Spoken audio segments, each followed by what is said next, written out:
Hello and welcome to another video. My name is Hannah and today I'm drawing a very spunky little boy. I saw his picture on Pinterest and I could not help but add him to my collection in my sketchbook.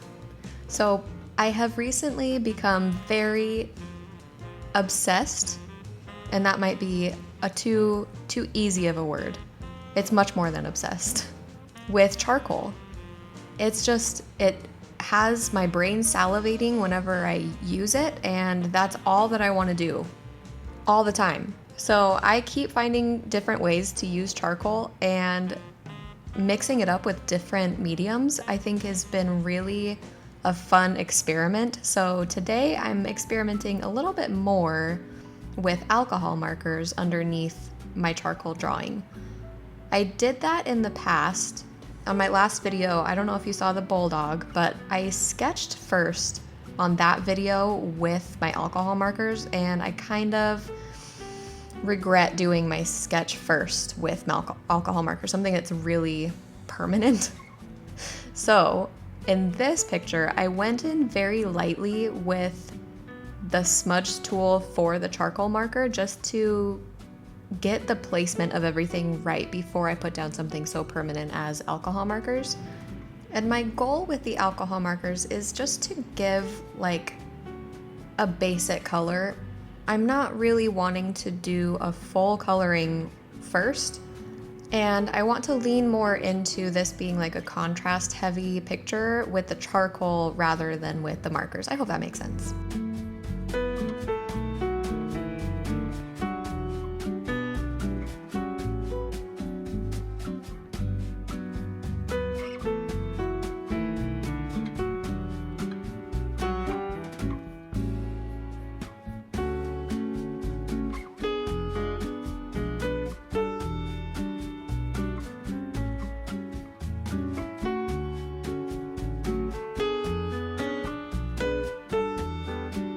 I've also become really obsessed with adding really heavy blush to faces, especially kids' faces. I think it's like just really innocent and cute and just full of life, and I think that that's not something that we should shy away from. I think that that's something that I really want to lean into. So I'm kind of exaggerating the blush on his cheeks and nose a lot.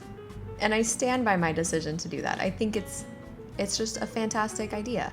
Also, I cannot remember for the life of me what pens I use or what markers I use, so I decided I'm going to write it down this time, and it does help. Now I get way too excited after his face is starting to dry. You know, it takes markers a little bit for them to reach their full potential, right? I got way too excited after seeing how his face is turning out, so I whipped my charcoal out and started coloring his face. Do I wish that I colored everything first, including his shirt and stuff, first before I added in the charcoal? Yes, but only for video consistency's sake. But you know, I don't really think about video consistency when I'm drawing. I just kind of do what I'm gonna do. So I'm sorry, but also that's who I am. I'm all over the place all the time. I will get to the shirt, I promise. But the face comes first.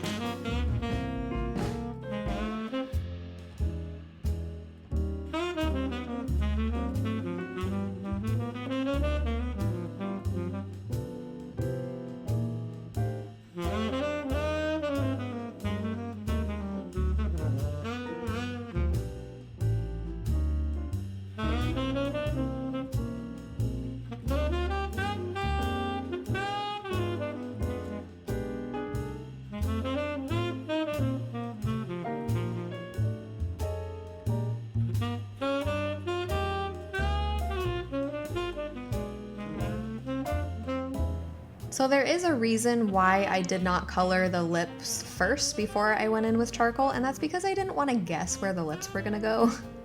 His expression is very specific, and it carries so much expression that I didn't want to mess up any lines doing the guesswork of the marker that I can't erase or change very much.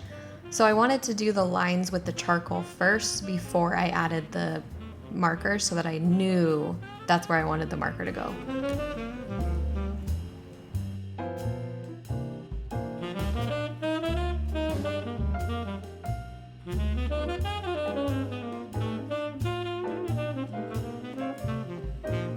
My favorite part about charcoal is the anticipation and the buildup of putting down all of your values and then finally blending it out and seeing what it's actually gonna look like. Oh, that's my favorite thing in the whole world.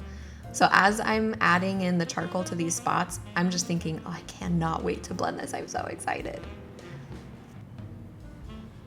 Okay, is adding the iris to eyeballs super nerve-wracking for anybody else? Because it's very detrimental to my soul whenever I have to do it, because if I do it just a little bit wrong, it's like, oh, I can tell and I know everybody else is gonna be able to tell.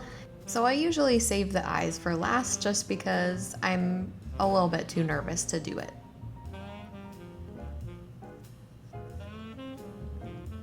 And I finally get to blend.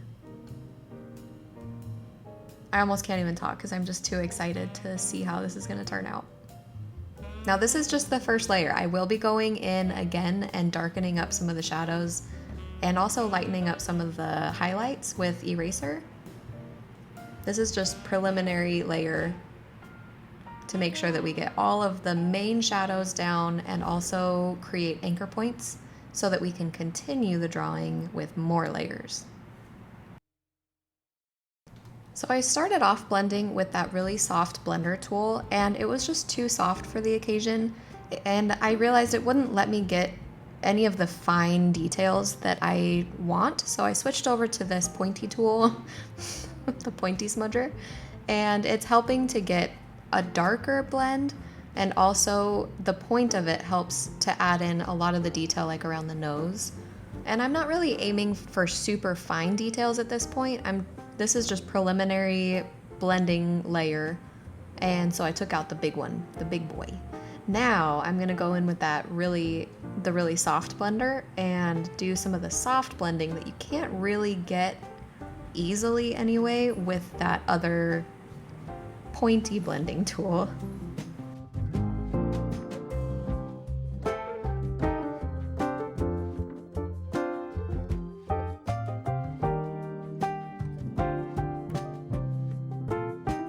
Now I'm just measuring his irises and realizing that they are the wrong size for each other. They don't match, so I need to extend the iris on this eye.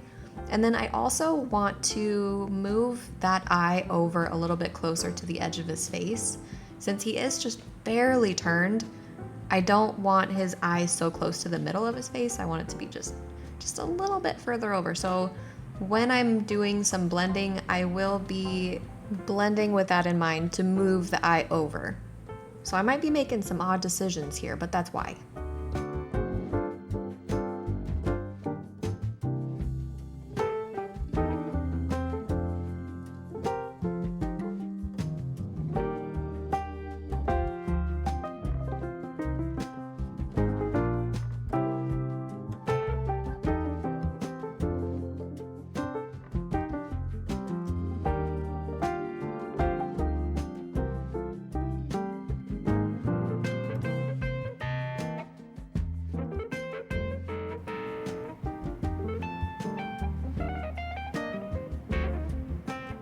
Oh, that line went in way harder than I expected. Let's see if I can... Nope, I'm gonna have to erase this. Let's try to blend it first. Ooh, that just made it worse. Nope, even worse. Let's just erase it and then try to erase it even more. That is why I do love a kneaded eraser, because it is very gentle. It doesn't leave harsh edges like that fine eraser will. So now that it's toned down a little bit with that eraser, all good.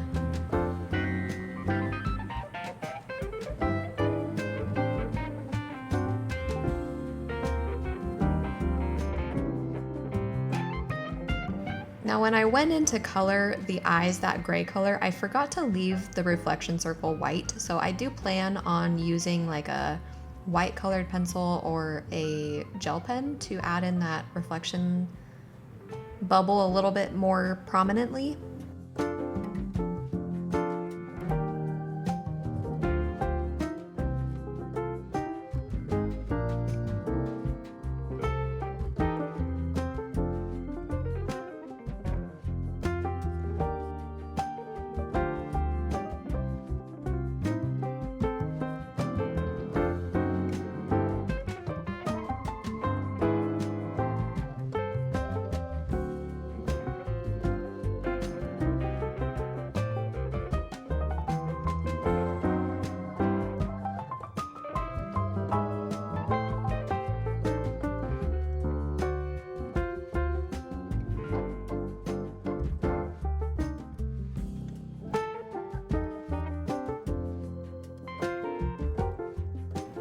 So now I want his mouth to look a lot more pouty than it already is.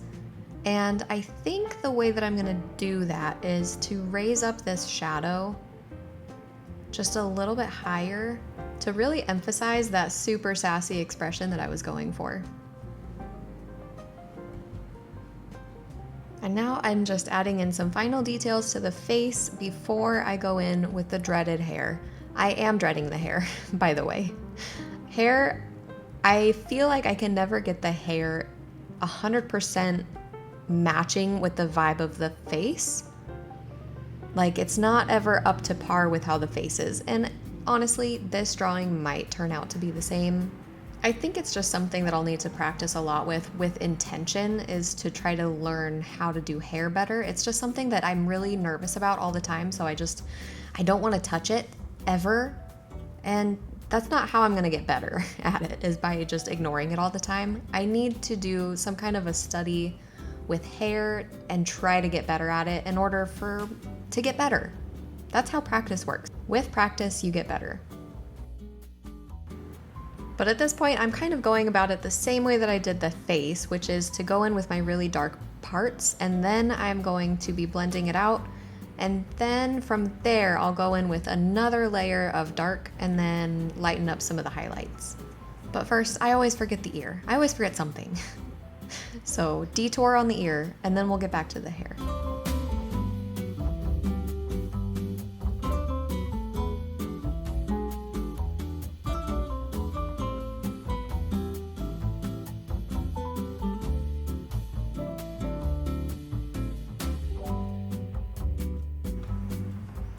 This hair was tricky for me because his hair was a little bit messy, and I had a hard time seeing some of the details that would have really helped to see.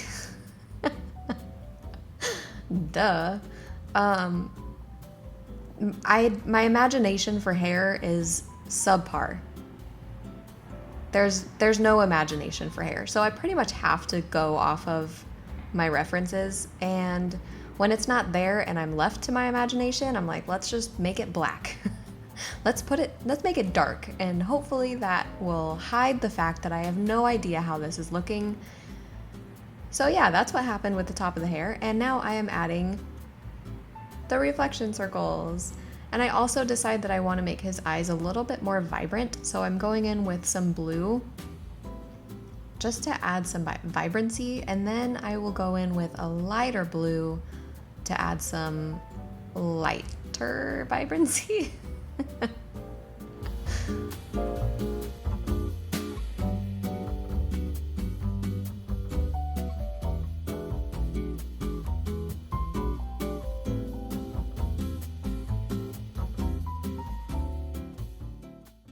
All right, so I had to stop and then come back to this a couple hours later. So this is an update on what's going on. His chin is too long. I need to make it a little bit shorter because if his mouth is being pushed up in a pouty way, then I need his chin to match. Also, all of this got smudged off, so I'm gonna have to redo that. I also figured that 14 minutes into a video is a perfect time to really care about cleanliness on my work desk. I'm genuinely kind of a messy artist. I just kind of throw things around and then I lose them, and then it's really ugly to look at and to be a part of. It's like, ew, why would I want to watch that? So yeah, 14 minutes in, let's organize my desk. Classic. So for the remainder of this video, I am going to be very conscious of how clean my desk is. Pay attention to that, please.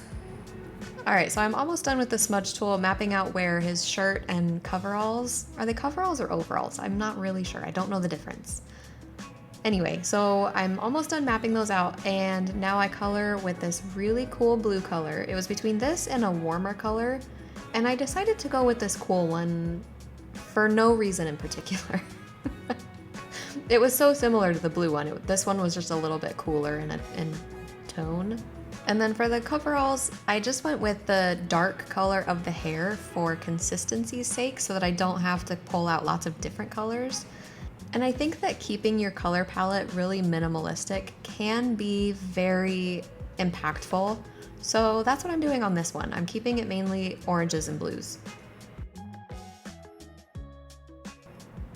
Oh man, every time I look up at his face, it just kills me every time.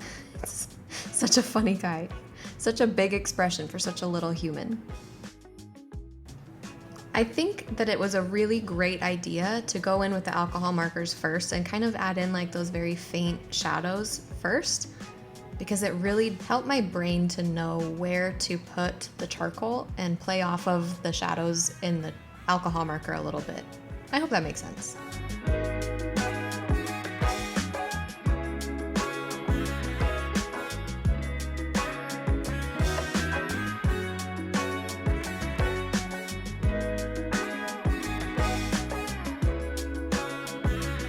I had no idea how I was going to do the plaid in these coveralls. I wanted to do plaid because first of all, that's how the picture looked and it added so much personality to this little kid. And of course he would be wearing orange coveralls, right? I think how I'm going to approach this is just add a bunch of lines and then I'll go in with my marker and add in some thicker, darker lines to add some depth to the plaid. And then I might go in again, you know, I might just be doing layers and hope that it turns out and that it all looks great.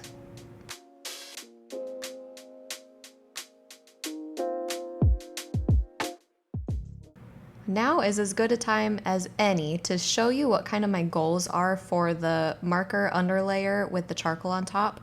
I also really like how I did the background for this one, and I'm a huge fan of making the spread cohesive. So that's why I taped this off in the very beginning, and now that I have his body on the bottom part, then I taped off the bottom so that I can do this smudging inside of the tape.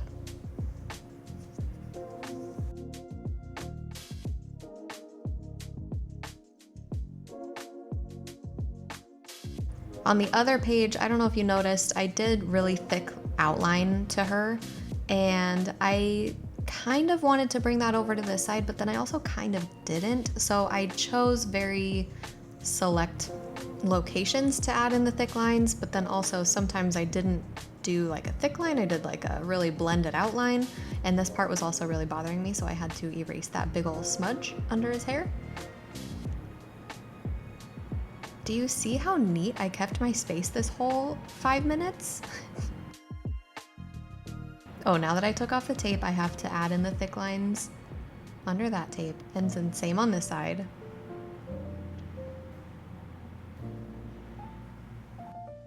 All right. Oh, I love a crisp line.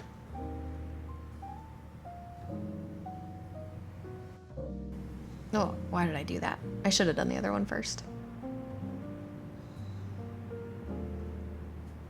Oh. All right, so I didn't have the bottom tape on pretty much the whole time that I was drawing until the very end. So I still have some smudges that I have to clean up. And then I might as well sign my name and year. And little sassy boy is all done. I think he turned out great. Let him judge you in all of his glory. And I like how they look side by side. So thank you so much for watching, and I will see you next time.